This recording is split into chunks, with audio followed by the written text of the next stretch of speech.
Heidi Voigt back with us. It is your turn, young lady. Great to see you. Good to see you. Oh, we have to talk about housing purchases. One of my favorite things, multi-generational living, right? Because I love older folks because I'm getting there. Yeah. Some would say I'm already there. All of us are. I love hanging out with younger people because they help keep me alive, and I love playing with little kids. For sure. Right? So what are we talking about today when we talk about multi-generational living? Well, last year there was a stat that 17% of all the transactions across the United States were multi-generational purchases. It's a pretty big stat. I mean, that's almost... So, but what does that mean, multi-generational purchases? It means that when you have a purchase being made by two generations of family members that are approximately 25 years older is what I think they use for the stat, and then they're buying a home with their grandparents or their parents or their aunt and uncle, but it's just where you're going to have a range of people in that home that are related, that are buying it together. So it makes perfect sense, right? Because it's expensive. It is. And if you can live with those people, for sure, do it. For sure. And so I think that there's an opportunity twofold here. One, to talk about affordability, and I mean that's the big challenge in our market. No matter what the interest rates are, we have seen pricing in homes go up 47% since 2020. Yeah.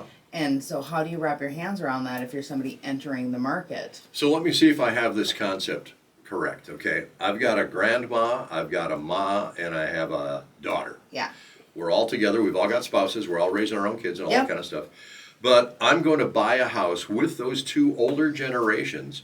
Now, I hate to be brutal, but that's life. Grandma passes away. Yeah. Mom is still there, daughter is still there with the family. Yeah. So maybe those kids are going to be able, when mom passes away, mom passes away, and then the whole family. So now we've lost two of our matriarchs. Yes. But that still means we can generationally pass that house down.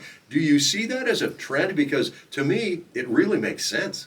Well, I think it can be a trend. I think the basis of the shift in mindset is I think that, we grew up, you turned 18 and you left. Yeah, you were expected. Yeah, and then we went through this time frame in the United States where if you didn't leave by that time, we all kind of said, what the heck, right? What's this guy's problem? But in other countries, they don't do that. Right. People live together. So I think that the economics of our culture are pushing us into thinking a little bit differently and putting ourselves in a position to actually cohabitate. So the opportunity for buyers would be that it doesn't have to be forever. Maybe it's not forever. I mean, I have a multi-generational living situation. Sure. And we just take it year by year, and see how it goes.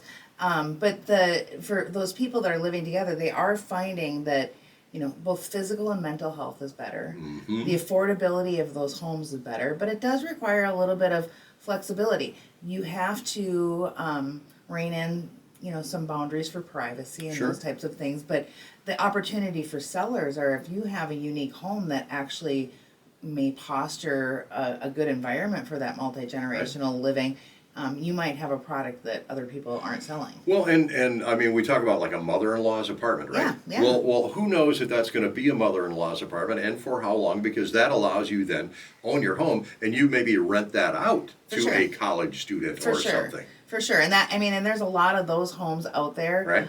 I think that the concept of having some of those shared expenses in a time frame where things are less affordable for people, maybe younger people that are going to evolve into their careers and gradually make more, it kind of bridges the gap for them in the meantime. So I look at it like this. If I had an opportunity to live with my grandma, oh my God. Yeah. Tell stories. Yeah. Tell me all this stuff. Yeah, well, it is. I mean, it's a unique situation, and we have four generations under one roof for about 5 months out of the year, 4 months out of the year, and it's kind of a neat thing. The things those people have seen, the life they've seen, it's nothing. Yeah. I mean, what we're dealing with now is nothing compared to what the greatest generation did, right? Exactly, and that's what they bring into, like, even this morning, my dad was talking about dates, and he goes, today was Hiroshima. I mean, and like Yeah. all, in our busy days, we might not remember that, and then you go back and you say, okay, well that was a thing. How about shared caregiving? Yeah, well, right. that's a big deal. Because you can take care of an older generation, but I'm telling you, that older generation is going to take care of you too. Well, they sure are. I mean, and it's the merging of meals and the merging of ideas, and how you take care of this, and just you get a couple adults from different generations all under one house.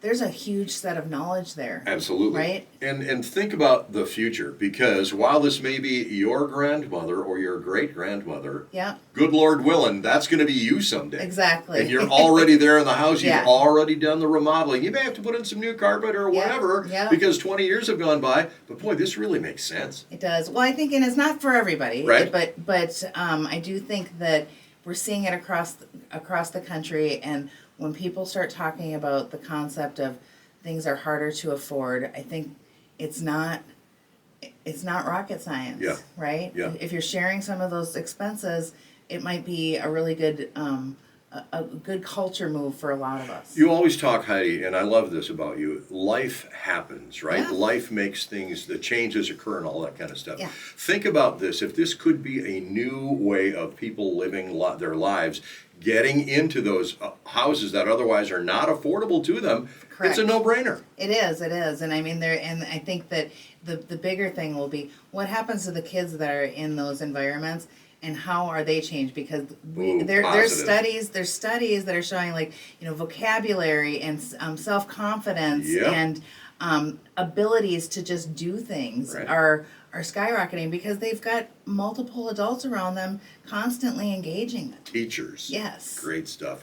How do we work with you, Heidi, over at VoigtJohnson Real Estate? You can give us a call at 320-774-2400 or visit us at VoigtJohnson.com. Heidi, thank you. Thank you.